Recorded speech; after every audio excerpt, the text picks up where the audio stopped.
ഇവിടെ ഒരു പാരഡി ഗാനത്തിന്റെ കാര്യം സൂചിപ്പിച്ചു. ഒരു പാരഡി ഗാനം ഇതുമായി ബന്ധപ്പെട്ടിറങ്ങിയപ്പോൾ അയ്യപ്പ ഭക്തരുടെ വികാരം വ്രണപ്പെട്ടു എന്ന് പറഞ്ഞ പാർട്ടിയാണ് CPM. ഞാൻ ചോദിക്കട്ടെ, ശബരിമല ശ്രീകോവിലിലെ സ്വർണം മോഷ്ടിച്ചുകൊണ്ട് പോകാൻ കൂട്ടുനിന്ന എല്ലാവരും അറസ്റ്റിലാവണമെന്ന അഭിപ്രായം CPM-നില്ലേ?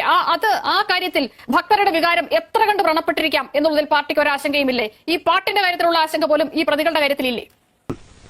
ഒരു കാര്യം മറ്റടുത്ത ചോദ്യം ചോദിക്കില്ല. അങ്ങനെയെങ്കിൽ ആ ദേവസ്വം ബോർഡിലെ മറ്റു രണ്ടംഗങ്ങൾ ശങ്കർദാസും വിജയകുമാറും ഈ സ്വർണ്ണപ്പാളി ചെമ്പാണെന്ന് എഴുതിയതിനിടയിൽ ഒപ്പിട്ട് കൊടുത്ത ആളുകൾ, അവരെ എന്തുകൊണ്ടാണ് അറസ്റ്റ് ചെയ്യാത്തത് എന്നുള്ള ചോദ്യം ന്യായമല്ലേ? ഈശ്വര, ഇനി എന്ത് ചെയ്യും? ആ ചോദ്യത്തിനുള്ള മറുപടി ഈ ദിവസമല്ലല്ലോ. ആ ചോദ്യത്തിനുള്ള മറുപടി എത്രയോ തവണ വ്യക്തിപരമായി ഞാൻ മാത്രമല്ല, ഇടതുപക്ഷ ജനാധിപത്യ മുന്നണിയുടെ സംസ്ഥാന അടിസ്ഥാനത്തിൽ ഇത്തരം കാര്യങ്ങൾക്ക് മറുപടി പറയാൻ സ്പോക്സ് പേഴ്സൺമാരായി അല്ലെങ്കിൽ CPM-ന്റെ സംസ്ഥാന കമ്മിറ്റിയുടെ സെക്രട്ടറി മുതൽ അങ്ങയുടെ മാധ്യമ സ്ഥാപനങ്ങളുടെ പ്രമുഖർക്ക് എപ്പോഴും ആക്സസിബിൾ ആയിട്ടുള്ള എത്രയോ ആളുകൾ ഇതിനോടകം പച്ച മലയാളത്തിൽ എല്ലാവർക്കും വായിക്കാനും കേൾക്കാനും അറിയും വിധം മറുപടി പറഞ്ഞു കഴിഞ്ഞു. ഒന്നുകൂടി പറയാമോ ശ്രീ ജയിക്ക്? ശങ്കർദാസിലേക്കും വിജയകുമാറിലേക്കും അന്വേഷണ സംഘം എത്താത്തത് എന്തുകൊണ്ടെന്നാണ് CPM മനസ്സിലാക്കുന്നത്? അല്ലെങ്കിൽ അങ്ങനെ എത്തേണ്ടതുണ്ട് എന്ന് പാർട്ടി കരുതുന്നുണ്ടോ? എന്നാ പിന്നെ ഞാൻ മറ്റേത് ആ ചോദ്യത്തെ സംബന്ധിച്ച് ഇപ്പൊ പ്രതികരണം നടത്താൻ CPM-ന് സ്വാതന്ത്ര്യമുണ്ടോ? കാരണം എന്താണ്?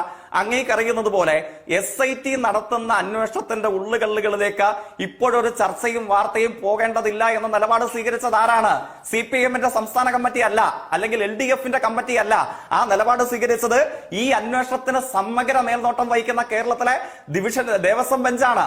അവരാണ് പറഞ്ഞത് ഈ കാര്യങ്ങൾ അങ്ങേയറ്റം രഹസ്യ സ്വഭാവത്തോടു കൂടെ കൈകാര്യം ചെയ്യപ്പെടണം. ഇതിനാരൊക്കെ പ്രതികളാക്കപ്പെടേണ്ടതുണ്ട്, അല്ലെങ്കിൽ പ്രതികളാക്കപ്പെട്ടിട്ടുള്ള ആരൊക്കെ അറസ്റ്റ് ചെയ്യപ്പെടേണ്ടതുണ്ട്, അതിൽ വൈകലുണ്ടോ,